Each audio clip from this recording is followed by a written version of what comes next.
विश्व युद्ध के हालात बन रहे हैं, ये मुझे कहते हुए भी बहुत हिचकिचाहट हो रही है। चांदी में लगभग आप मान के चलिए 25 से 30% का बैर मिनिमम करेक्शन आना चाहिए, और सोने में वापस 18 से 20%। इसमें जिन जिन जो लोगों ने सिल्वर जमा करके रख लिया है और बेचा नहीं, अगर ऊपर नीचे फ्लक्चुएशन हुआ, बड़ी माल कमाई। ऐसे हालात है कि लॉन्ग टर्म प्रिडिक्शन यहाँ पर करना और ज्यादा कठिन होता जा रहा है। क्योंकि चाइना के पास जो सिल्वर रहेगा, एक तो चाइना के पास 3,500 के आसपास है, प्लस इंडोनेशिया हो गया, कजाकिस्तान हो गया और रसिया हो गया, तो उसका जो है 5300 टन के आसपास आ रहा है।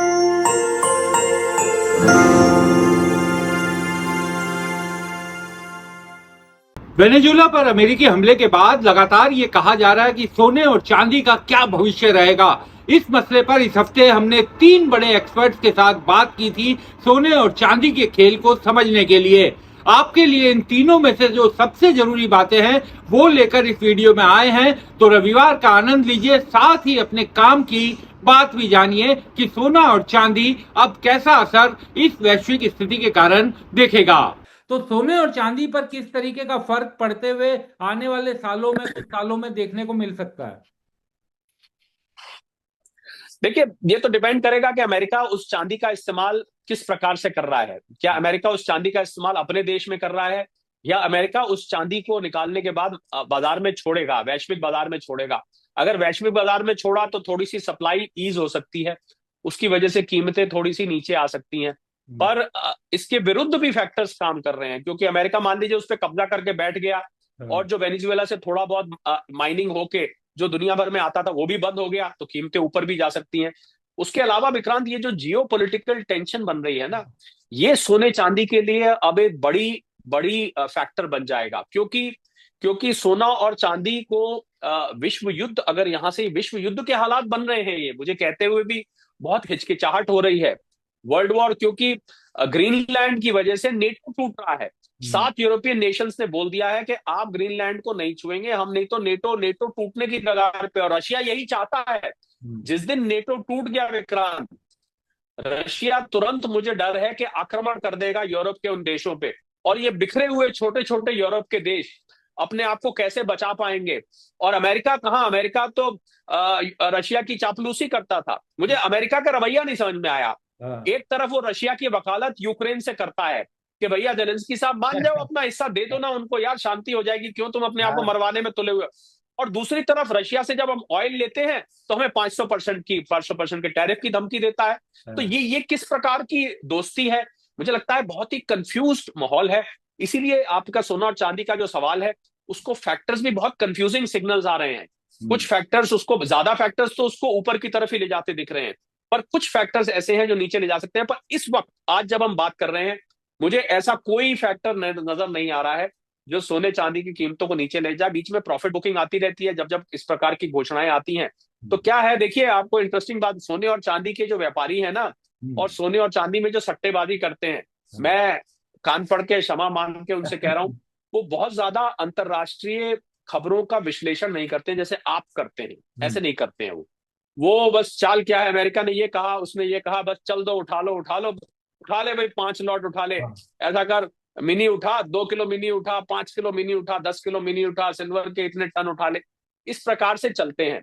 कुछ समय बाद उनको समझ में आता है कि अब इस निर्णय का क्या असर होगा। अब मार्केट अपने फंडामेंटल पे पहुंचती है। आपने देखा होगा, सोने के दाम की मैं बात करता हूं, जब $4,000 था, आप और हम बात करते थे कि एक बेस बन गया। उसके बाद वो $4,100 पहुंचा, एक बेस बन गया। अब वो 4400 $4,400 के आसपास घूम रहा है, एक बेस बन गया है। तो ये जो बेस बनना होता है, ध्यान दीजिएगा, ये बेस बनने का अर्थ होता है कि अब जो ऑपरेटर्स हैं उन सबको समझ में आ गया कि फंडामेंटल्स यहीं कहीं जाके बैठ रहे हैं। परंतु वो जो हमने और आपने एक बार पहली बार बात करी थी कि इसमें सट्टेबाजी वाला एलिमेंट कितना है, वो बात आज भी होल्ड करती है।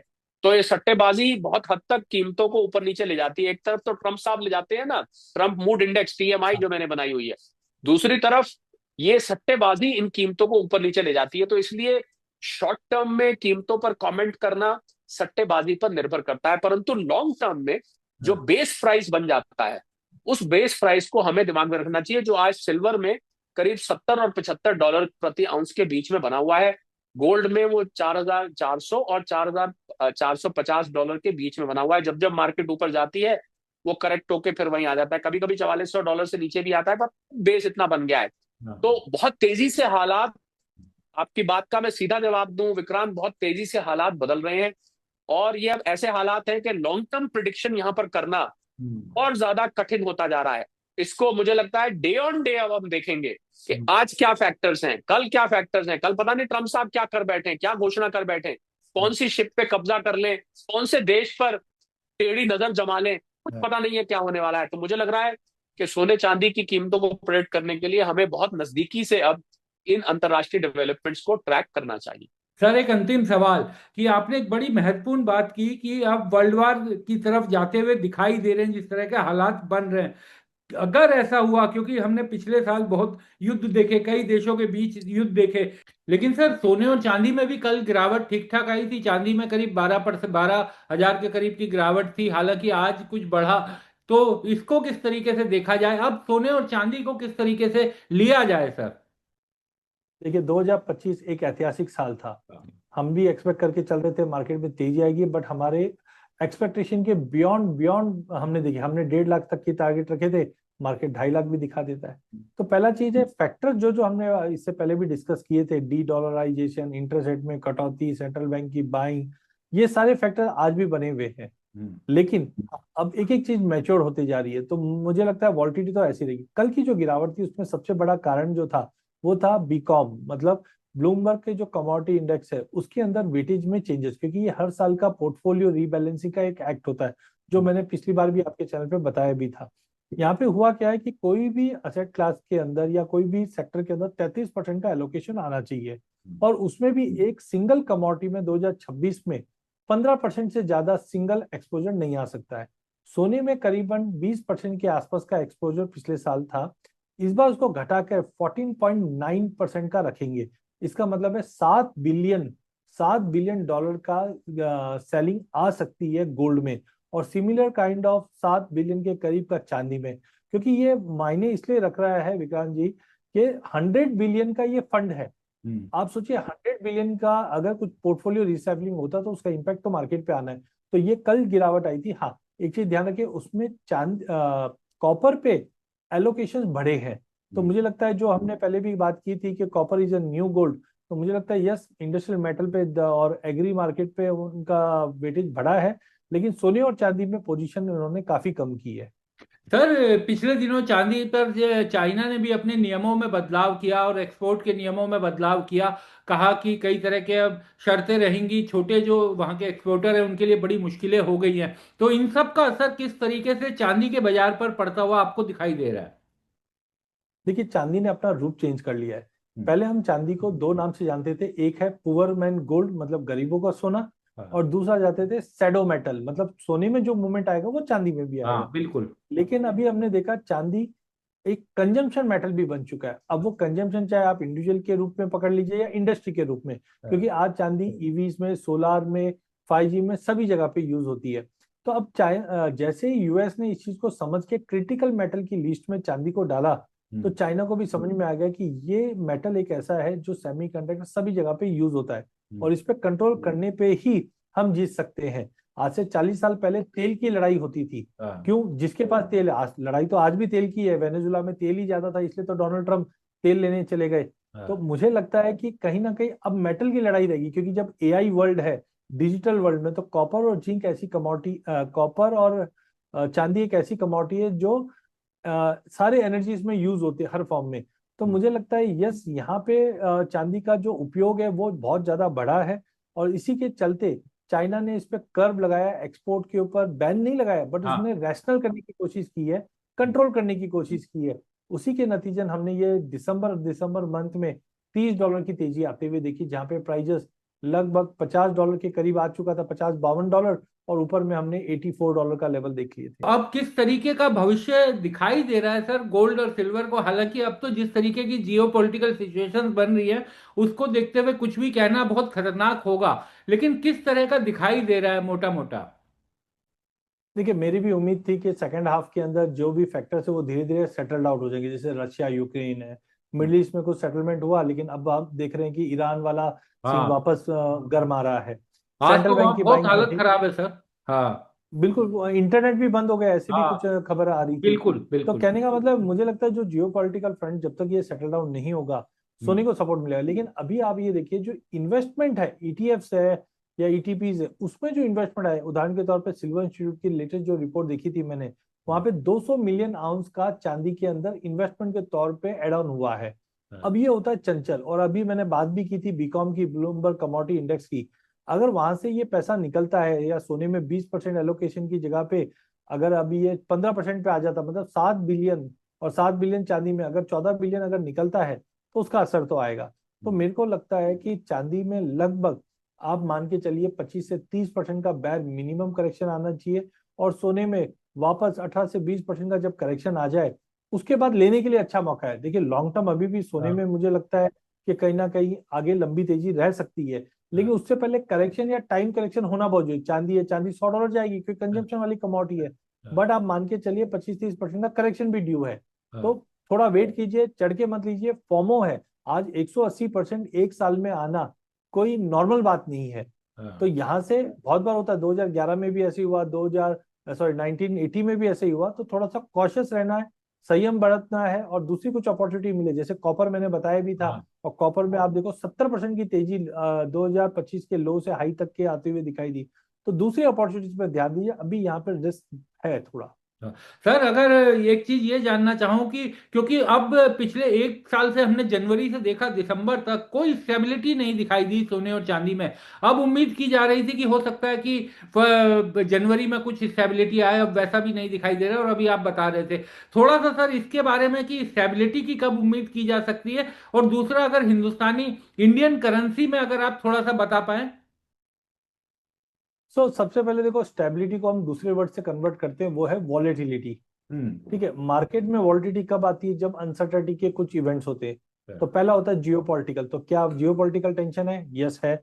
चाहे यूएस वेनेजुला बोलो, यूएस ईरान बोलो, चाइना ताइवान बोलो, क्योंकि जिस ढंग से जो एक्शन यूएस ने वेनेजुला पे लिया, कल को अगर चाइना ताइवान पे ले लेगा ना, बिल्कुल तो कोई कुछ बोलने जैसा नहीं रहेगा। क्योंकि रशिया यूक्रेन पे हुआ तब एक्शन लिया, लेकिन यूएस कर रहे तो कोई नहीं। तो वहां पे एक मुझे लगता है वॉलेटिलिटी बना हुआ है। सेकंड, यह सेंट्रल बैंक की बाइंग कंटिन्यू चली रही है। इन्वेस्टमेंट के लिए रीसैम्पलिंग या री एडजस्टमेंट जो होंगे, ये भी इम्पैक्ट करेगा। बट सबसे बड़ा मुझे जो लग रहा है वो डोनाल्ड ट्रंप है। बिकॉज जिस ढंग से इनके जो एक्शन है, चाहे इंडिया के अगेंस्ट हो, चाहे चाइना के अगेंस्ट हो, चाहे रशिया के अगेंस्ट है, ये अनसर्टेनिटी करता रहेगा। तो आई थिंक अगले महीने भर के अंदर जब तक ये चीज सेटल नहीं होगी, कोई भी चीज बोलना बहुत डिफिकल्ट है। बट हाँ, 2026 में भी मुझे लगता है कि एक बार कोई भी एक दो चीजें अगर सेटल डाउन होती है, तो जो प्रीमियम है, रिस्क प्रीमियम है, वो काफी हद तक कम हो जाएगा। उसमें एक चीज और लास्ट ऐड करना चाहूंगा, वो है माइनर्स। माइनर्स मतलब बच्चे नहीं, जो माइन करते हैं सोना चांदी को। क्योंकि जिस ढंग से सोना चांदी कॉपर के भाव बढ़े हैं, तो जो पुरानी माइंस में जो अनरेस्ट चल रहे थे, अब भाव बढ़ गए तो उनके लिए भी फ्रूटफुल है। तो माइनर्स क्या करते हैं, अभी अपने प्रोडक्शन को बढ़ा देते हैं, प्लस हेजिंग में आ जाते हैं, क्योंकि उनको लगता है कि ये टॉप भाव है, यहाँ से गिर सकते हैं। तो अभी हेजिंग एक्टिविटी मुझे लगता है कि फर्स्ट क्वार्टर में बढ़ते हुए दिखाई देगी। वो एक बड़ा संकेत रहेगा मार्केट की गिरावट का, क्योंकि अब सप्लाई धीरे धीरे हायर भाव पे आने, चाहे ओल्ड गोल्ड की बात कर लो, चाहे आप सेलिंग की बात कर लो, प्रॉफिट बुकिंग की बात कर लो। चाइना के साथ क्या होगा कि चाइना के पास जो सिल्वर रहेगा, एक तो चाइना के पास 3,500 के आसपास है, प्लस इंडोनेशिया हो गया, कजाकिस्तान हो गया और रसिया हो गया। तो उसका जो है 5300 टन के आसपास आ रहा है। बाकी 6000 टन जो है वो इंडिपेंडेंट है, जिसमें भारत है और भी देश हैं, पोलैंड है और तमाम कंट्री हैं, जिसमें से कुछ अमेरिका के साथ जाएगा, कुछ उसके साथ जाएगा, तमाम बातें। तो लेकिन जो है सिर्फ आप 25,000 में आप देख लीजिए कि सिर्फ 5,000 मिल रहा है इसको। तो आप तरीके से 20% जा रहा है, उसको 15,000 मिल रहा है। तो उसने जो है लगभग 60% पे कब्जा कर लिया अमेरिका ने, ये 20% पे कब्जा है। अब यहाँ पे क्या होता है कि जो संघाई के एक्सचेंज में जो जाता है, उसका एक रूल है कि वो 99.99% सिल्वर लेता है। अमेरिका जो है वो 99.90 करता है। तो वो एक्सेप्ट नहीं है वहां पे। तो जो ट्रेड है, ट्रेड में भी क्या होगा कि जिस तरीके से आइसोलेट कर रहा है चाइना को कि यहाँ का सिल्वर वहां जाएगा ही नहीं, तो वो सिल्वर उसके पास जो 5,000-6,000 टन सिल्वर जो आ रहा है वही रहेगा। और उसने भी एक्सपोर्ट जो है पॉलिसी लागू कर दिया एक तरीके से कि 44 कंपनियों को अधिकार दिया है कि आप जो भी सिल्वर भेजेंगे उनके परमिशन के बाद भेजेंगे। तो इसमें जानते क्या हो रहा है, ये दोनों कंट्री के इसमें कि इधर का सिल्वर इधर रह जाएगा, उधर का सिल्वर उधर रह जाएगा। और इसमें जिन जिन जो लोगों ने सिल्वर जमा करके रख लिया है, और बेचा नहीं, अगर ऊपर नीचे फ्लक्चुएशन हुआ बड़ी माल कमाई लोग, अगर थाम कर बैठ जाए, क्योंकि हिचकोले बड़े जबरदस्त आएंगे इसमें, क्योंकि आपके जेब से निकालना होगा तो बहुत जबरदस्त। लेकिन कोई अगर बक्से में बंद करके सो के चुपचाप 5 साल के बाद बक्सा खोले तो बड़ी जबरदस्त प्रॉफिट होगा। इसमें बल्ले बल्ले है जिसके पास फिजिकल सिल्वर होगा वो। तो इसका मतलब तो सर चाइना ने, क्योंकि जैसा आपने बताया 1 तारीख से जो अपने नियम भी बदले, और ये लग रहा था कि उसी से कुछ डिमांड और सप्लाई पर असर पड़ेगा। अब ये पूरा वेनेजुएला वाला जो खेल हुआ है ये, तो इसका मतलब तो चांदी की जो शॉर्टेज पहले से ही चल रही है वो भी और ज्यादा बढ़ सकती है। नहीं, शॉर्टेज तो ऑलरेडी रहेगा। देखिए ये हाँ सब जो चीज है ये तो कई सालों के बाद है ना, माइन से हाँ निकलेगा, रिफाइन होगा हाँ और ये तमाम चीज। अभी जो 25,000 टन निकल रहा है वो 25,000 टन जो इस साल भी निकलेगा, तो हाँ उसमें से 14,000 पे अमेरिका एक तरीके से अंकुश लगा लिया उसने, हाँ 60% उसके तरफ हो गया। करीब वो जो 30। क्राइसिस झेल रहा है, हाँ वो जो क्राइसिस झेल रहा था उसको वो कंट्रोल कर लिया। हाँ चाइना जो अभी पॉजिटिव था, तो हाँ चाइना में वो क्राइसिस होगा। इसलिए आप कल देखिए कि $5 का फर्क था सिल्वर में, वहां हाँ 81 पे था, यहाँ हाँ 71 पे था। हाँ क्योंकि उसके पास जो संघाई का जो ये है क्या कहते हैं कॉमिक्स है, उसके पास बचा ही नहीं है सिल्वर। उसके पास सिर्फ 600 टन से भी नीचे बचा हुआ है, हाँ जबकि यहाँ वाले अमेरिका वाले कॉमिक्स के पास जो है लगभग 4,000 टन के पास 3901 टन जो है वो बचा हुआ था। तो हाँ सिल्वर कहीं नहीं है। अगर आप देखें 3900 टन भी कुछ नहीं है, हाँ तो सिल्वर का शॉर्टेज है, बड़ा जबरदस्त शॉर्टेज है। तो मेरे ख्याल से जो भी होगा वो रेट भागेगा, लेकिन रेट को भगाने में हिचकोले बड़े जबरदस्त लाएंगे, क्योंकि हाँ कमजोर हाथों से निकालना होता है। और हाँ ये जो मार्केट होता है, जो सुपर बुल मार्केट में जाता है जब, कि हाँ जो एक्सट्रीम बुल मार्केट, उसमें क्या होता है कि कमजोर हाथ से निकालना होता है। तो कमजोर हाथ जो जो डरेंगे उसमें उसको डराया जाएगा ऊपर हाँ। नीचे करके, उठा पटक करके। तो उसके हिसाब से अब जो मजबूत दिल वाला आदमी होगा वो कमा लेगा। उत्पल जी, ये कहा जाता है कि चांदी को लेकर के कि अब जो है चांदी, एक कयास लगाए जा रहे थे कि स्थिर दाम हो सकते हैं सोने और चांदी में, लेकिन अचानक से ये घटना हो गई। और ये इतनी बड़ी घटना थी, उथल पुथल लाए कि आप एक देश के राष्ट्रपति को उठाकर अपने देश में ले गए। तो ऐसा लग रहा था कि बहुत बड़ा बूम अचानक आ सकता है चांदी और सोने में लेकर। तो हमने देखा कि बूम, थोड़ा रेट तो बढ़ा उनमें, दिखा हमें कि भाव उनका बढ़ा, लेकिन उतनी तेजी से नहीं बढ़ा कि जैसा इस तरीके की घटनाओं में आमतौर पर होता है कि अचानक से कोई ऐसी घटना हो जाए तो सोने और चांदी के दाम बहुत तेजी से भागते हैं। वैसा इस बार नहीं देखो, दिखाई दिया। हाँ, इसमें पहले क्या होता था कि पेपर जो पहले हम लोग जो देखते हैं, पेपर ट्रेडिंग बहुत ज्यादा होता है, हाँ कि लोग जो है उधार लेकर, लिवरेज लेकर जो है चीजों को बढ़ा देते हैं। लेकिन अभी चांदी और सोना में इतना डरा हुआ है लोग कि ऊपर नीचे कहाँ से क्या खेल होगा कुछ पता नहीं। तो हाँ जो लिवरेज है वो कम हुआ, नंबर एक। दूसरी बात कि जो सिल्वर और इसको लेकर जो था, एक आदमी वेट एंड वॉच भी करना चाह रहे होंगे, देखना चाह रहे होंगे, तो इस तरीके से नहीं बढ़ाया। जो 60% जो यहाँ लग रहा था कि 10% का उछाल लेगा, वो नहीं लिया। तो उसमें मेरे को लग रहा है कि जो डेरिवेटिव्स का जो मार्केट है वो खामोश रहा होगा, जिसके कारण जो फिजिकल चीज था हाँ उसी के हिसाब से डिमांड हुआ, और वो जो 5% के आसपास जो भागा उसी का वो नतीजा था। हाँ। और वो और अच्छा था, बेहतर था। हाँ बिल्कुल, वो बेहतर भी था। और जिस तरीके से आप सही बात कह रहे हैं कि डेरिवेटिव की मार्केट्स में हो सकता है कि उस तरीके की खरीदारी ना हो, क्योंकि फिजिकल की खरीद तो बहुत छोटा हिस्सा है, तो उससे हो सकता है कि उतना असर नहीं पड़ा। अगर डेरिवेटिव में भी होता तो शायद ये बहुत तेजी से भागता हुआ दिखाई देता। हाँ, डेरिवेटिव्स में तो इसको भगाते ही भगाते, क्योंकि अब इसमें पता नहीं चल रहा था ना कि किसने क्या लॉन्ग पोजीशन बना रखा है, किसने क्या शॉर्ट पोजीशन बना रखा है।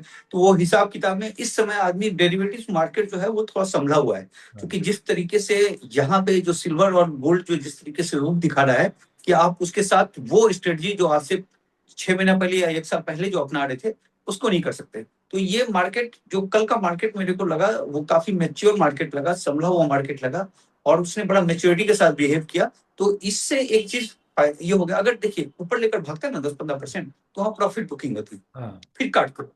अब उसमें क्या है कि अगर कटता भी, मान लीजिए कि इस समय नहीं पता ना, जिसने शॉर्ट करके रखता, कोई लॉन्ग करके रखता, उस तरह से रखता, और मार्केट उलट पुलट कर देता तो सारा तबाही हो जाती। तो इसलिए जो है मैच्योर बिहेवियर रहा है मेरे ख्याल से। ये ब्रोकरों को भी समझ में आ गया है, तो वो भी सावधानी पूर्वक फूक फूक कर कदम उठाए हैं, ये बात है।